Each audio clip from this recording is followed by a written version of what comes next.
Merci mesdames, messieurs. Je crois que nous sommes ici pour vous aider. Et nous avons ici, dans cette présentation, fait une synthèse de ce qui se fait au Cameroun en matière d'investissement. Et pour cela, nous allons commencer par vous présenter, dans un premier temps, si vous voulez, des éléments de cadre politique. Parce que le Cameroun a une vision. Et cette vision, tout le monde la connaît par exemple.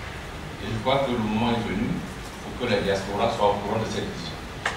Alors, depuis l'année dernière, le Cameroun a validé un document appelé Cameroun Vision 2035. Alors, le Cameroun voudrait effectivement, en l'horizon 2035, être un cadre prospectif et une stratégie nationale à long terme permettant d'asseoir durablement la reprise économique et d'inscrire les politiques publiques.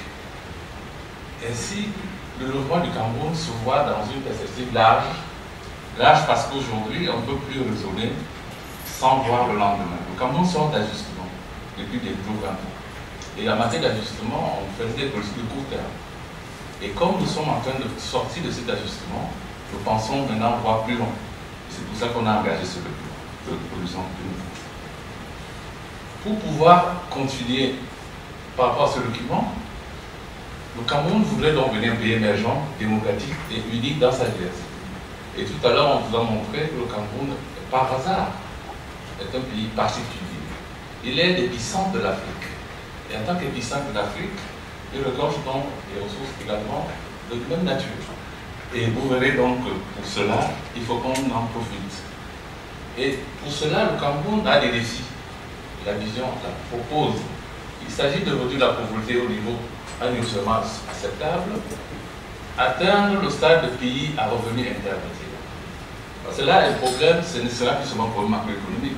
Parce qu'on peut être un pays à revenu intermédiaire, parce qu'on calcule le PIB divisé par la population, on a un revenu élevé, mais il faut être de manière permanente, c'est-à-dire pouvoir produire. L'ambassadeur disait tout à l'heure qu'il faut entrer dans l'investissement.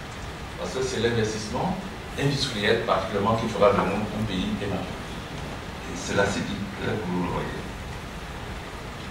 Donc, pour cela, 3 phases sont prévues. Parce qu'on ne va pas arriver du coup en 2035. Alors, 3 phases sont prévues. La première phase, qui va de 2010 à 2019, il faut moderniser l'économie et accélérer la croissance. Alors, pour cela, il faut que tout le monde participe à ce qui est fait. La deuxième phase, qui va de 2020 à 2027, il faut atteindre le niveau de pays à revenu intermédiaire. Et la troisième phase, qui va de 2028 à 2035, devenir un nouveau pays industrialisé et un pays émergent, dont la part du secondaire est de l'ordre de 40%. Parce que l'économie a 3 parties. La première partie, c'est le primaire. La deuxième partie, c'est le secondaire. La troisième partie, c'est le tertiaire. Alors, au Cameroun, aujourd'hui, le secondaire n'est pas très fort en termes de contribution, parce que le secteur industriel est faible.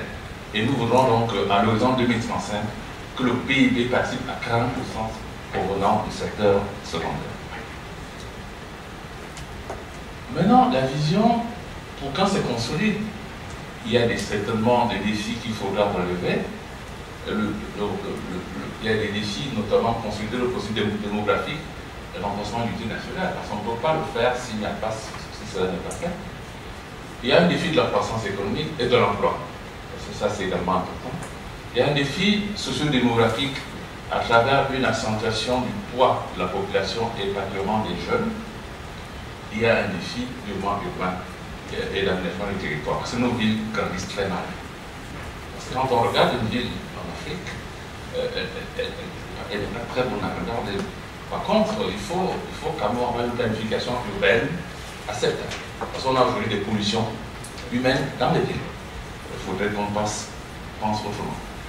Alors, le Cameroun, pour pouvoir atteindre donc cette vision de 2035, sur la première période 2010-2019, a déjà proposé un document qu'on appelle le document de stratégie pour la croissance et l'emploi. Donc, si vous voulez, c'est la politique économique du Cameroun sur les 10 prochaines années. Et cette politique met donc la croissance et l'emploi au centre. La croissance, c'est l'accumulation de l'investissement. Et la croissance est donc nécessaire pour qu'on arrive à ce. L'emploi sera également un élément qui va contribuer à la croissance, parce qu'une croissance peut se faire sans emploi. Et l'emploi sera donc l'élément qui va redistribuer les richesses. Et ce document qui a été validé en 2009 et dont la mise en œuvre a commencé, donc vous voyez, est un document qui va orienter l'économie du Cameroun. Et il va également permettre au Cameroun d'atteindre les objectifs du millénaire, parce que le Cameroun n'est pas un pays isolé sur la dernière mondiale. Et ensuite, le Cameroun a besoin d'avoir des niveaux, si vous voulez, des minima acceptables. C'est pour ça qu'on parle de revue de la pauvreté, permettre aux populations d'accéder à des minima socialement acceptables. Alors, le DSE, c'est pour ça qu'on appelle ce document DSE, l'abréviation, il veut relever le défi de la croissance et de l'emploi, il veut garantir une meilleure répartition des flux de la croissance, il veut réduire le déficit énergétique qui est nécessaire à la croissance, il veut juguler les conséquences nationales de la crise financière et de la crise alimentaire qui a démarré il y a quelques années.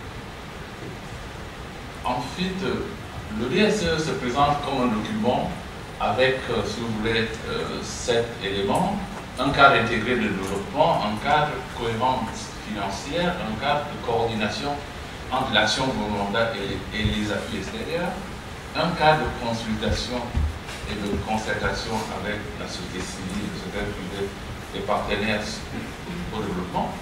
Ici, la société civile, la diaspora fait partie de la société civile. Un cadre d'orientation des travaux analytiques pour éclairer la gestion du gouvernement.